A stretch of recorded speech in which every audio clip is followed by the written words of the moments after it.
하면서 지지하고 격려하면서 여러분의 가정이 행복하고 또 자자손손이 가장 소중한 가치 믿음입니다. 거기에 구원이 있고 또 승리가 있기 때문입니다.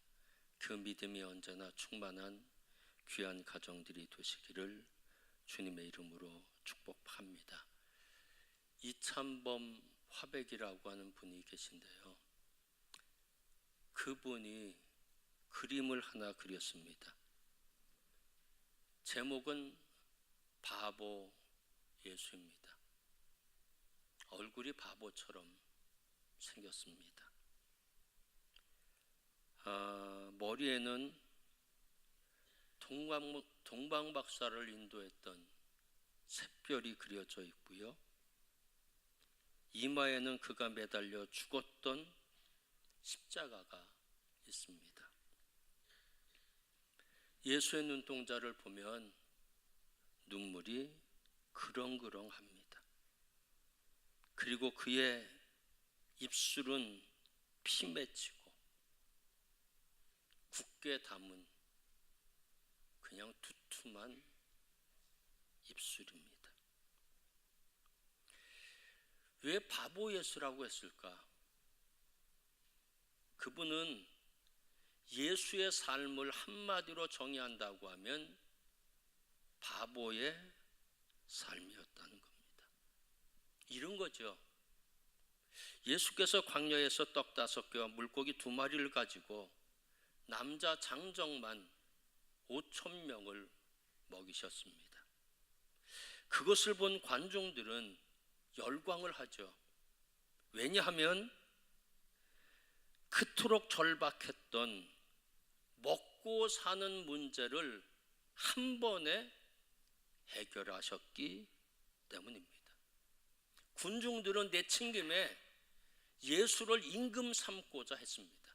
왜냐하면 예수가 임금이 되시면 먹고 사는 문제는 문제가 되지 않을 것 같기 때문이었습니다. 요한복음 6장 14절 15절 말씀 다 함께 읽겠습니다. 그 사람들이 예수께서 행하신 이 표적을 보고 말하되 이는 참으로 세상에 오실 그 선지자라 하더라. 그러므로 예수께서 그들이 와서 자기를 억지로 붙들어 임금으로 삼으려는 줄 아시고 다시 혼자 산으로 떠나 가시니라.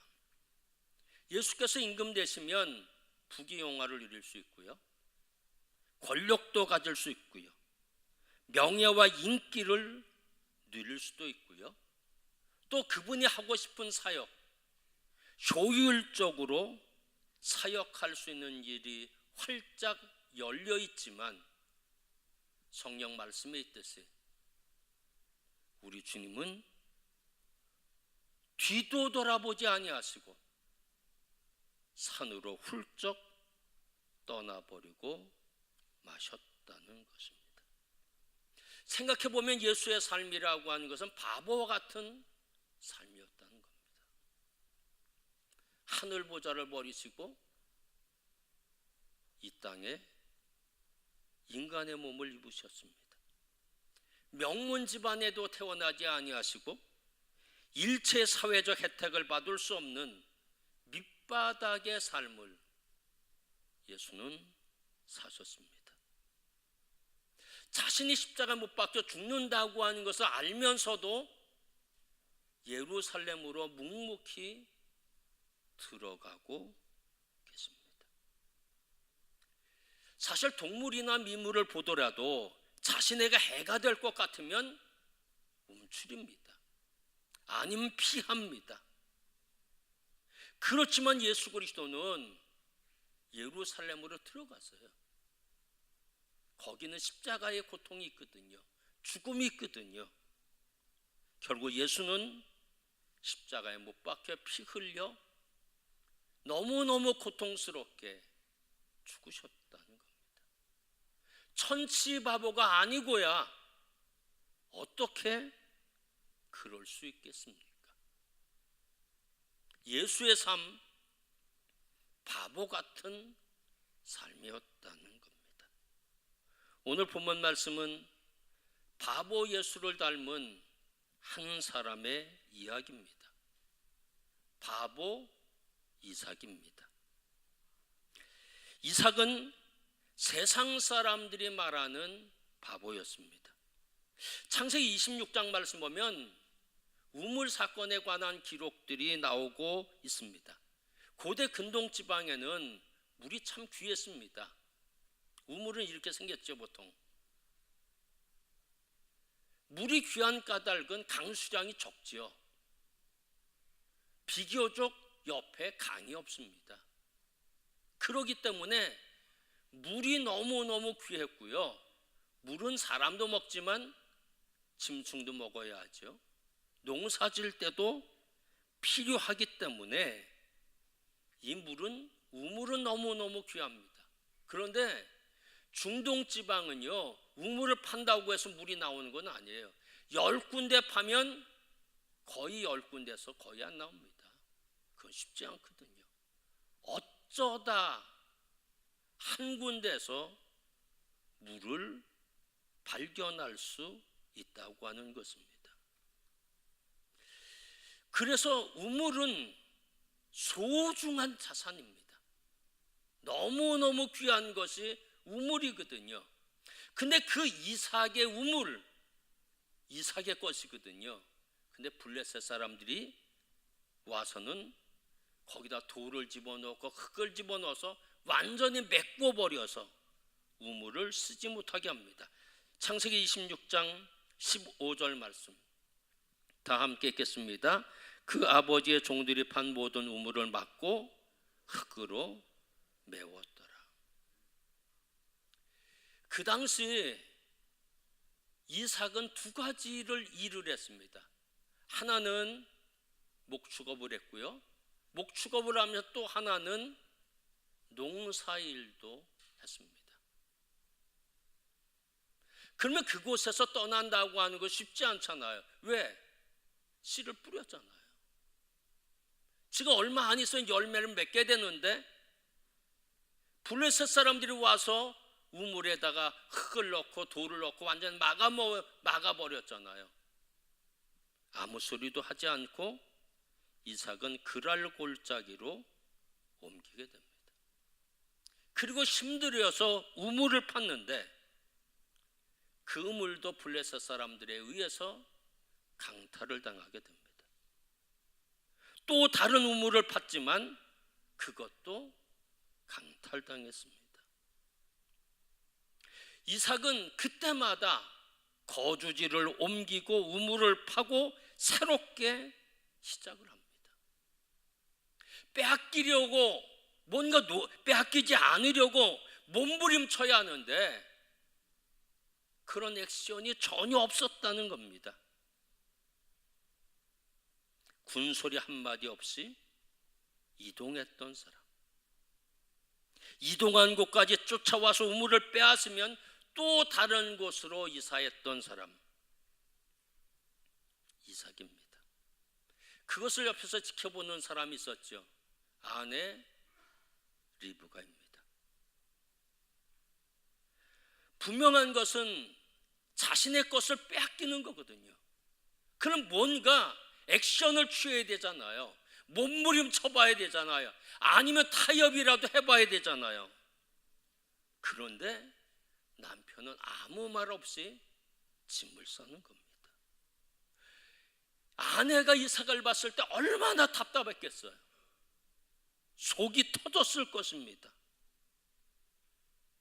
생존 경쟁에서 뒤처지고 빼앗기고 수모를 당하는 모습을 보면서 말없이 탄식만 할 수밖에 없었다는 겁니다. 그러면서 리브가가 갖고 있었던 한 가지 결심이 있었습니다. 내 자식들만은 이렇게 키우지 않겠다. 그런 결정을 합니다. 현실 사회에서 낙오되는 자식으로 만들지는 않겠다는 것입니다. 문제는 작은 아들이었습니다. 큰 아들 에서는요, 성격이 아주 좋습니다. 외향적인 성격이죠. 사냥도 잘하죠. 칼도 쓸 줄 알죠. 활도 쓸 줄 알죠. 그냥 어디를 놔둬도 스스로 살아갈 수 있는 사람이 바로 이 에서거든요. 친교력도 대단해서 사람들과 잘 어울립니다. 문제가 발생해도 잘 이길 수 있는 사람이 바로 에서거든요. 그런데 야곱은 내성적인 사람에다가 집에만 있기를 좋아합니다. 칼을 쓸 줄 아나 활을 쏠 줄 아나 누가 나가서 친근하게 지내기를 하나. 리브가는 야곱을 보면서 큰일 났다고 생각합니다. 생존 경쟁의 어려운 시대 속에서 이 아들이 살아남을 수 있는가? 저렇게 블레셋 사람들이 판치고 있는 이 사회 속에서 저가 잘 살 수 있을까? 이런 생각을 갖게 됩니다.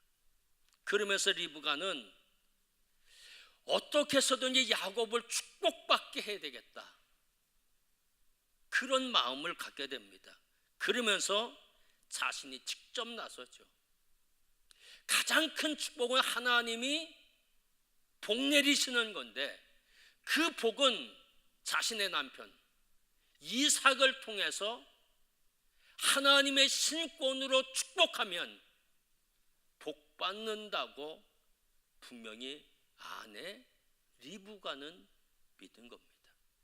그래서 야곱을 복받게 해야 되겠다.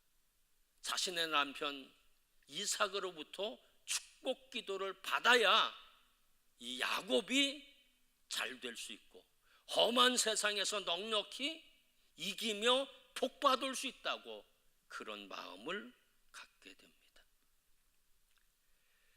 그래서 야곱에게 이렇게 해라 시킵니다. 그래서 야곱은 엄마가 시키는 대로 다 합니다.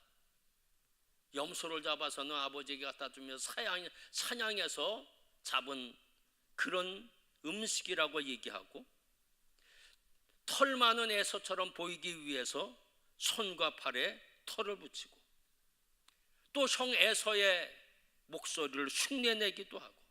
왜냐하면 그 당시 아버지 이삭은요, 나이가 많이 들었고 눈이 어두웠습니다. 그러기 때문에 잘 보지 못하거든요. 그러니까 아버지를 속여 먹일 수 있는 거예요. 형 에서처럼 손에다 털이 많으니까 털도 붙이고 목소리 흉내도 내고, 네가 에서가 맞냐? 예, 내가 에서가 맞습니다. 그러면서 아버지에게 들어가서 머리를 숙여서 장자의 축복을 야곱은 받게 됩니다. 오래가지 못하죠. 1시간도 지나지 않아서 들통나버리고 맙니다. 왜? 에서가 와서 아버지에게 들어갔더니 벌써 축복 기도를 다 했다는 겁니다. 그러니까 야곱에게 축복했는데 에서인 줄 알고 축복 기도를 했고, 너한테 해줄 기도는 없다는 겁니다. 에서가 노발대발하죠. 난리가 났습니다. 에서는 이렇게 결정합니다. 창세기 27장 41절 말씀 다 함께 읽겠습니다. 내가 내 아우 야곱을 죽이리라. 이 사람은 성격이 굉장한 사람입니다. 칼도 잘 쓰고 활도 잘 써요. 그래서 야곱을 내가 죽이겠다 생각하면 얼마든지 죽일 수 있는 그런 사람이거든요. 결국 야곱은 에서를 피해서 도망치기로 결정을 합니다. 이런 상황을 다 이삭은 지금 듣고 있습니다. 알고 있기도 하고요. 그때 아버지 이삭이 야곱을 부르게 됩니다. 창세기 28장 1절 말씀 다 함께 읽겠습니다. 이삭이 야곱을 불러 그에게 축복하고 또 당부하여 이르되 너는 가난한 사람의 딸 중에서 아내를 맞이하지 말고. 성경 보세요. 이삭이 바보입니까? 바보가 아닙니까? 바보입니다. 아들한테 당했잖아요. 아버지를 속여 먹었잖아요. 속인 것이 아니라 농락한 거거든요. 가족에 대해서 배신한 거거든요. 나쁜 놈이고 못된 놈이고 강도 같은 놈이고 죽일 놈이고요. 보통 아버지 같으면 불러다가 어떻게 하나요? 당연히 혼내죠. 네가 아버지를 농락해? 세상 사람이 농락할 때는 참을 수 있지만 자식이 한참 저 아랫사람이 농락해봐요. 열불 터지는 겁니다. 화내고 벌 주고 때리고 집에서 내쫓고 내가 너와는 정을 끊겠다, 이렇게 할 수 있거든요. 근데 보세요, 바보입니다. 이삭은 바보예요. 그런 말은 한마디도 하지 않아요. 오히려 축복하는 말을 하고 사랑하는 말을 하고 격려하는 말을 합니다. 창세기 28장 3절 말씀 다 함께 읽겠습니다.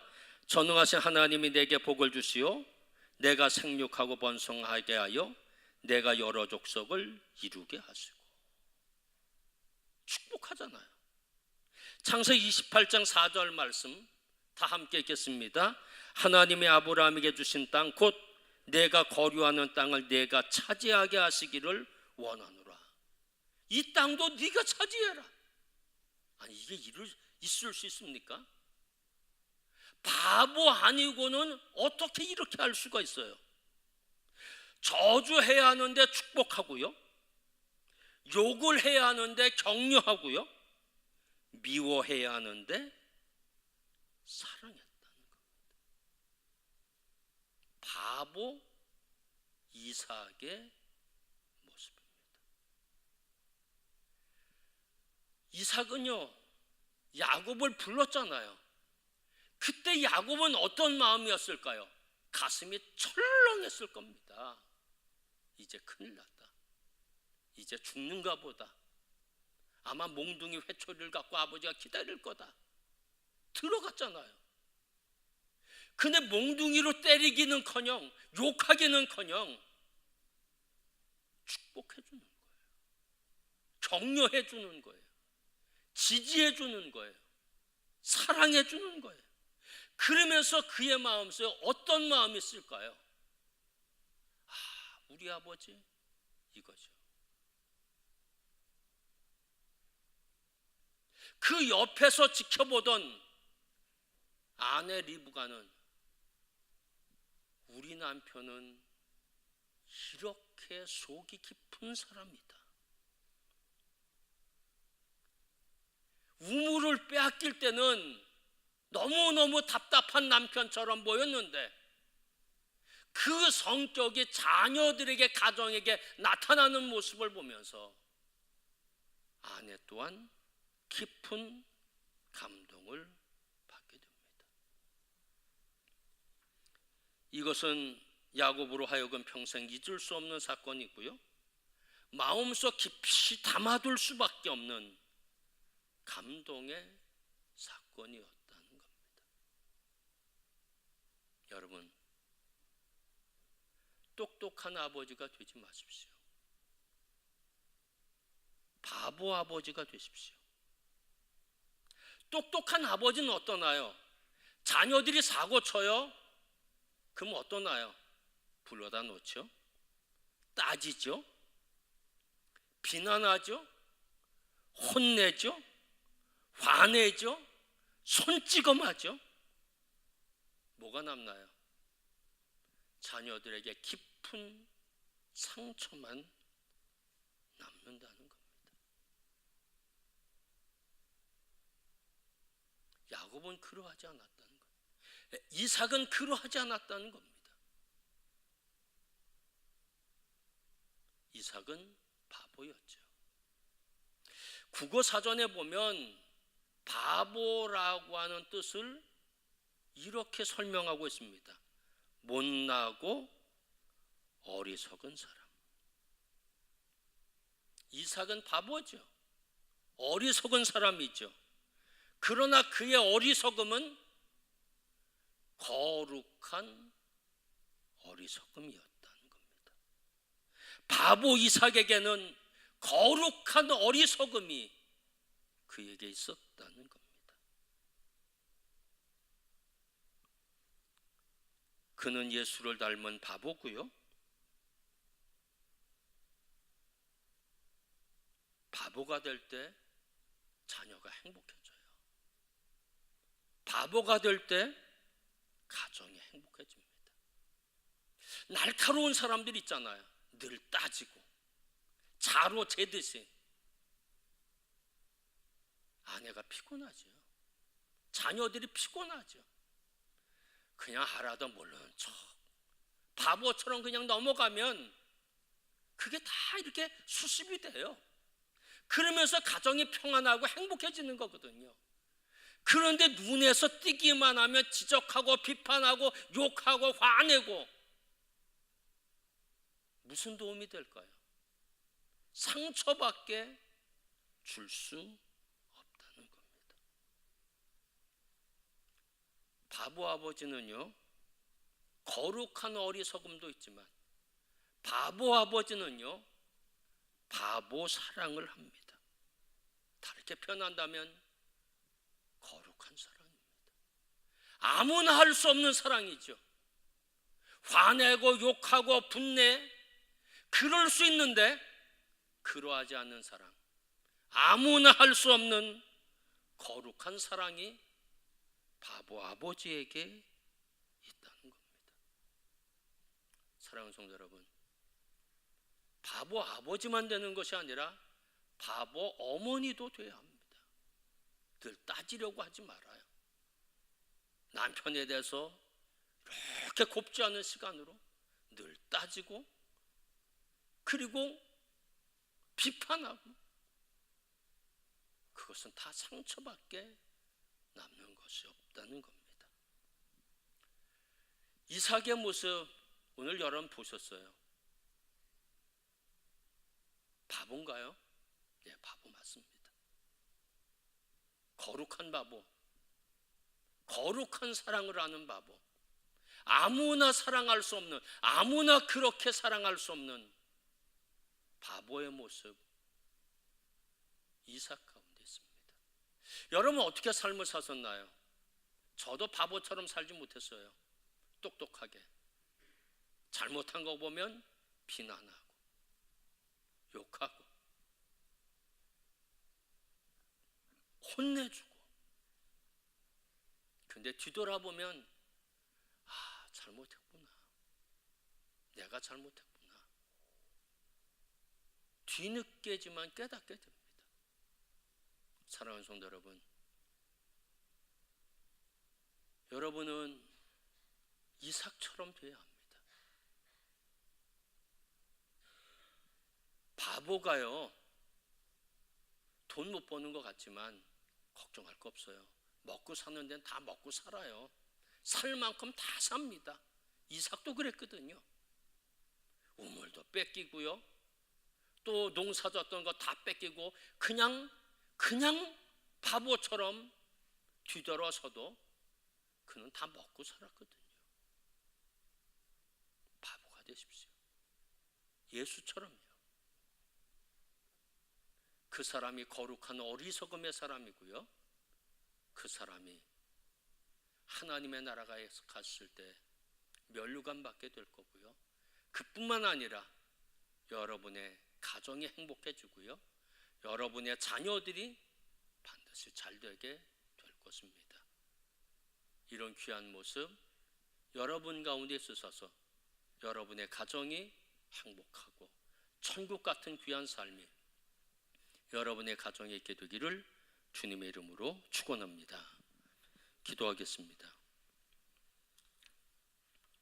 하나님 감사합니다. 너무 날카롭게 살았습니다. 잘못하는 것 그냥 넘어가지 않았습니다. 못된 것 그거 보면 화를 냈습니다. 못 견뎌했습니다. 그러나 예수님은 바보처럼 사셨습니다. 이삭도 바보 아버지가 됐고 늘 사람과의 관계 속에서 바보가 됐습니다. 그러나 이삭 때문에 야곱이 잘 됐고 이삭 때문에 야곱의 후손들이 잘 됐고 이스라엘 민족 이루게 됐습니다. 비판한다고 혼내준다고 해서 잘 되는 것은 결코 아닙니다. 바보 아버지가 되고 바보 어머니가 돼서 바보 같은 사랑, 희생적이고 헌신적인 사랑, 거룩한 어리석음, 그것이 저희들 가운데 있도록 하나님 축복하여 주시옵소서. 그래서 자녀들이 행복한 가정들을 이룩하게 은총을 베풀어 주시옵소서. 예수 그리스도의 이름으로 감사하며 기도하였습니다. 아멘. 212